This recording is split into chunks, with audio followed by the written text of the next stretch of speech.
Hello friends, welcome to my channel. In today's video, I'm going to share some stories that happen to real people. If you enjoy these kinds of stories, or if you don't, let me know in the comments.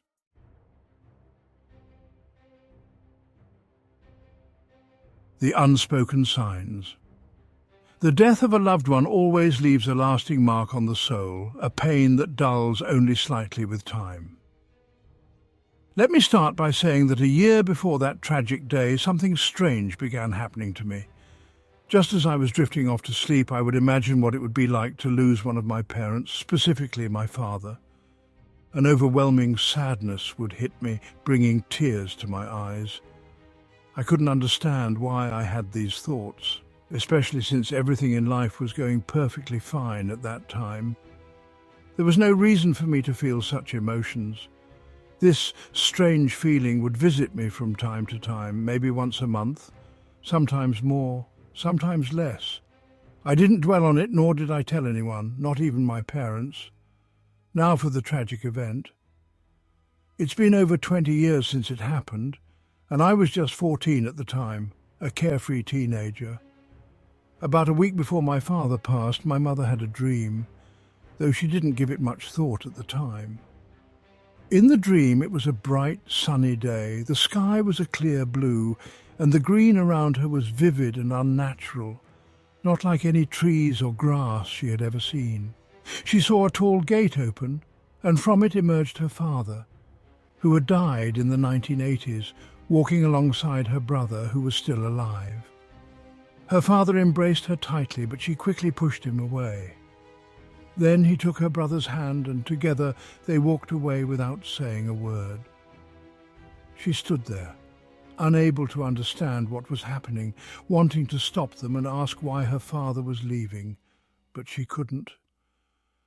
My mother didn't tell anyone about the dream, thinking it was just a random vision. That Wednesday evening, my father and I were sitting together, watching TV and chatting. Soon my mother came home from work and handed my dad a letter. It was news of his mother's death and the date of her funeral.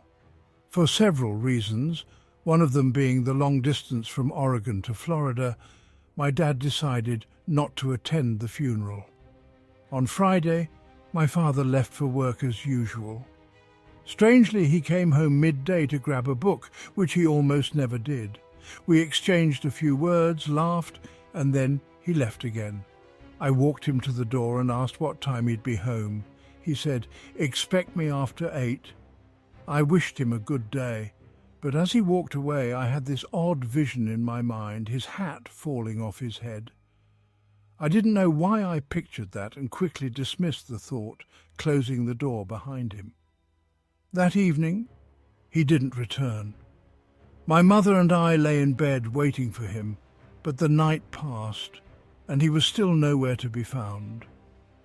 The next day, my mum called around to friends and colleagues, but no one knew where he was. The police wouldn't take a missing persons report because 72 hours hadn't passed yet.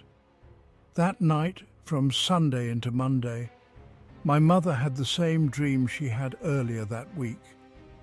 When she woke up, she knew my father was gone.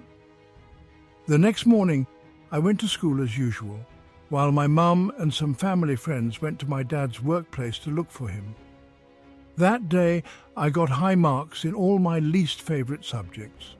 Later, my mother called and told me that they still hadn't found him, though she already knew he was dead. She just didn't want to frighten me. They found his body 2 days later. He had died on the same day his mother was buried, just hours apart.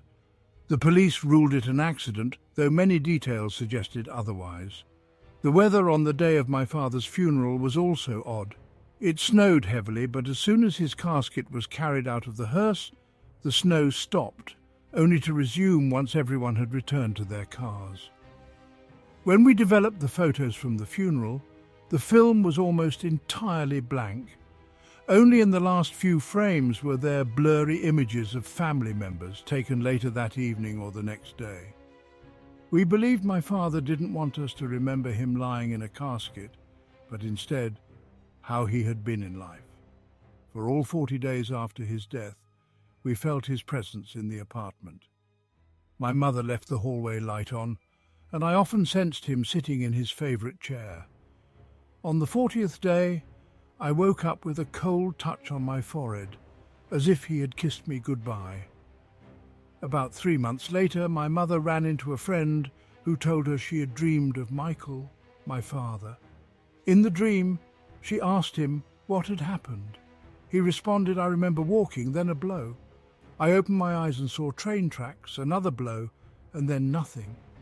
Near where his body was found, there was a railway track. As for the blows, my father had a wound on his temple. Looking back now, there were many signs leading up to his death. It's a shame we only pay attention to those signs when it's too late. But who knew? What can we as humans do against fate? My father didn't live to see his next birthday by just a few days."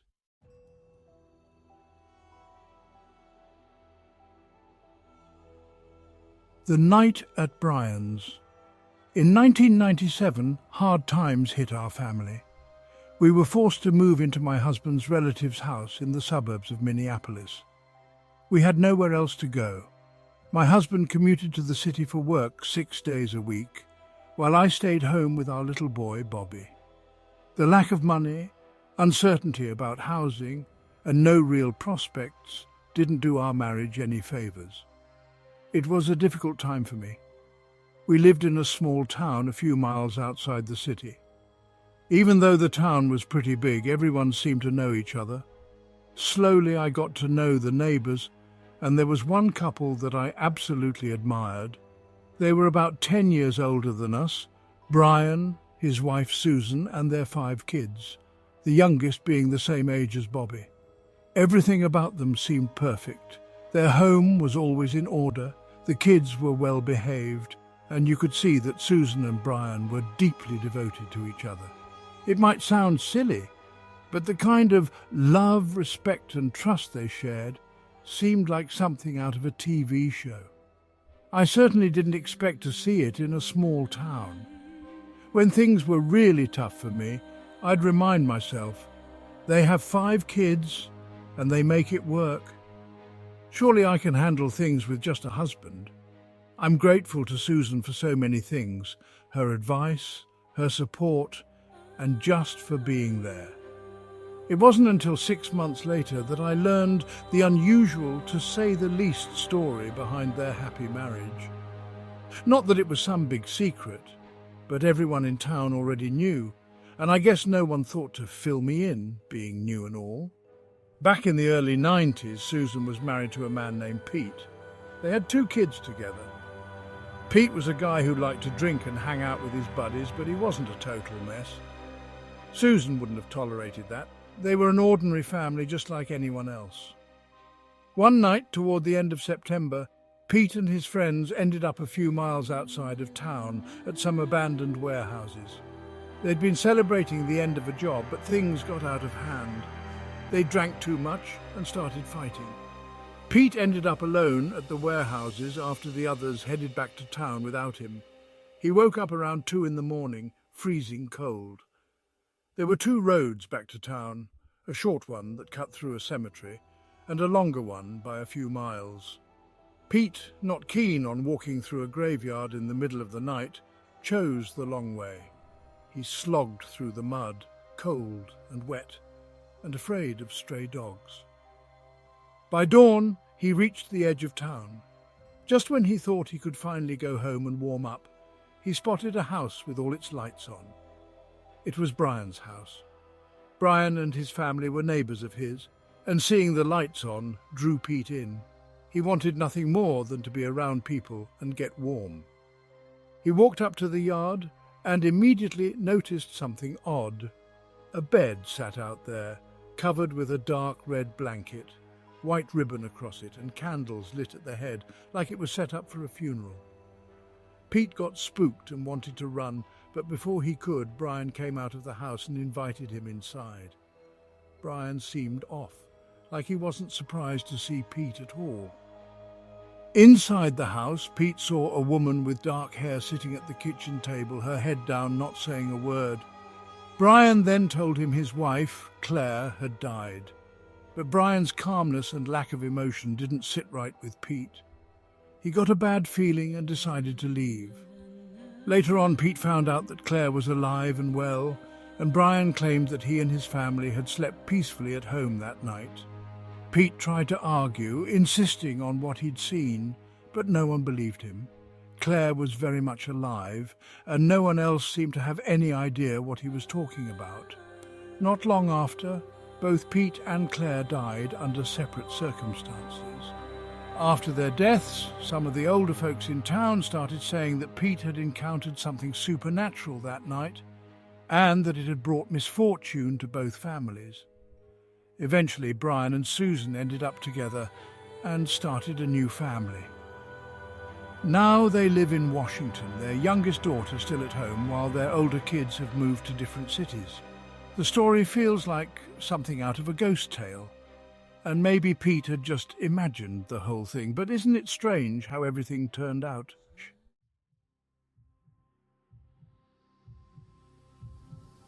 Strange figure in the window. Let me tell you about a strange experience I had. I live in New York in a regular apartment building on the 6th floor with windows facing the courtyard. Last fall I was on vacation and got into the habit of drinking tea by the window, watching the sun set behind the buildings. It was a peaceful routine until something unusual caught my attention. At first I enjoyed the sunsets, but soon I got bored of staring at the sky.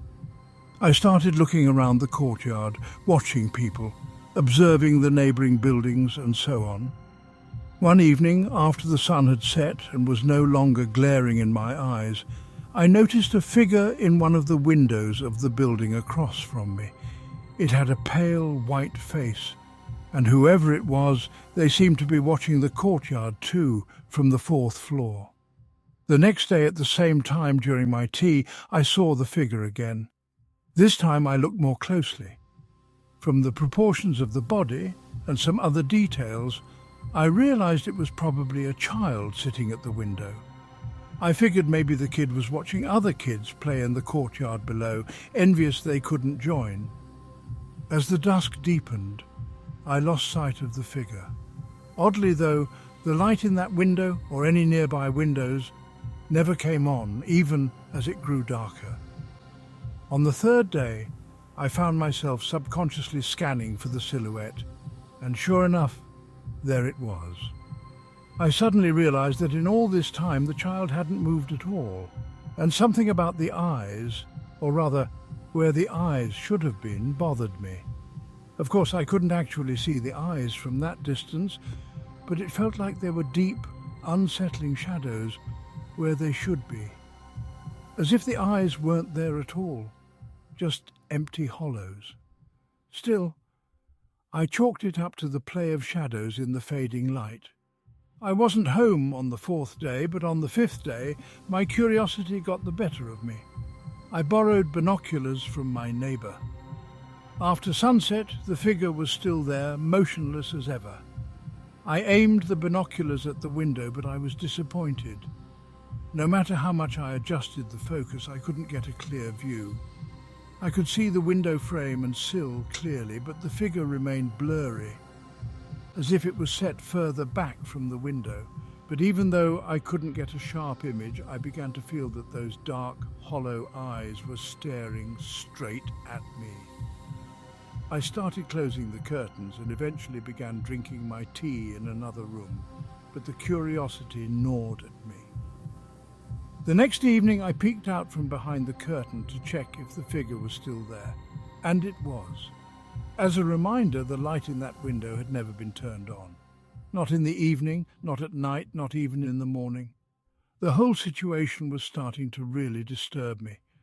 Without knowing why, I went outside to the courtyard and walked around, sneaking glances at the mysterious windows. But from the street, all I could see were the reflections of the evening sky. Out of boredom, I tried to figure out which apartment the window belonged to. I guessed it was apartment 16, Before I knew it, my feet had carried me to the entrance of the building, where I stood by the intercom, hesitating to press the button. I felt foolish standing there, torn between my curiosity and a sense of common sense. At that moment, the door opened and an elderly couple stepped out. I took this as a sign, smiled, and politely slipped in behind them. As I climbed to the 4th floor, I rehearsed a story in my head, just in case the apartment's tenants opened the door. I'd say I'd gotten the wrong building or something like that. At the door labelled 16, I stood for a moment, took a deep breath and rang the doorbell. Nothing happened. I didn't even hear the bell ring inside. Frustrated, I examined the door, hoping for some clues, and for some reason I tried the handle. To my surprise, the door swung open. It was unlocked. It felt like a dream. A black void of an entrance yawned before me. I'm no stranger to eerie places, but the anxiety I felt at that moment was unlike anything I'd ever experienced. I knew I couldn't just walk away. Trying to stay calm and not think too much about what I was doing, I stepped inside, reaching out in the dark. The door closed behind me and I began feeling around for a light switch. I found it quickly, but when I flipped it, nothing happened. There was no electricity. That explained why the doorbell hadn't worked either. I moved cautiously, navigating by touch. I found my way into the living room, where the light from the uncurtained windows let in just enough to see. The room was completely empty. No furniture, just dusty floors and peeling wallpaper. My footsteps were the only marks in the thick layer of dust. The apartment seemed abandoned. I realized the figure must be in the back room down a short hallway past the bathroom. I carefully made my way down the hall, my nerves on edge. The door to the bedroom was slightly ajar, and I braced myself for whatever might be behind it. With a creak, I pushed it open and stepped inside. The room was just as empty as the rest, except for a child's old wooden desk by the window, the kind that's no longer made. There was a chair in front of it, but not pushed all the way in. I slowly approached the window. From here I could see my own apartment, my kitchen window with the light on, and the cup of tea I'd left on the counter. On the desk, etched into the thick layer of dust, were the words, "I see you," as if written with a finger. The writing was fresh. Otherwise, it would have been covered in dust too. A wave of fear washed over me, my chest tightening, and a chill ran down my spine. I grabbed onto the chair for support and glanced around the room again. Only my footprints marred the dusty floor. It was getting darker and oddly cold, even though I'd noticed earlier that the heating was working. A single thought echoed in my mind: get out. I pushed the chair under the desk and quickly backed out of the room. At the doorway, I turned and hurried down the hall, sensing that someone, or something, was watching me. I practically ran out of the building and back to my apartment, where I drew the curtains and sat down to think. The next evening, the figure in the window was gone, and it didn't return. Not for a week, not ever. I sat by my window every day at the usual time, but saw nothing. The window across the way remained dark and impenetrable. Maybe I was overreacting, I thought. A year has passed since then, and to be honest, I'd nearly forgotten about the whole incident. But just yesterday, I came home early from work and decided to have some tea. As I waited for the kettle to boil, I looked out the window. It took a moment for me to realize that the windows across the courtyard were lit. The memory of that eerie night came rushing back, and I found myself staring at the glowing rectangles, my heart racing. I could see people moving inside, turning lights on and off. It looked like a regular family had moved in, with at least 3 people walking around, and now I'm sitting here, wondering if I should go over and tell them this story, delivering it like some Hollywood horror movie. Of course, they wouldn't believe me, but even if they did, what good would come of it? All I'd do is plant unpleasant suspicions, make them feel like something unseen and terrible is lurking nearby. Or maybe I'm just paranoid with an overactive imagination. Should I really bother these people with my unproven fears and wild theories? What would you do? If you like this video, like it and subscribe to my channel.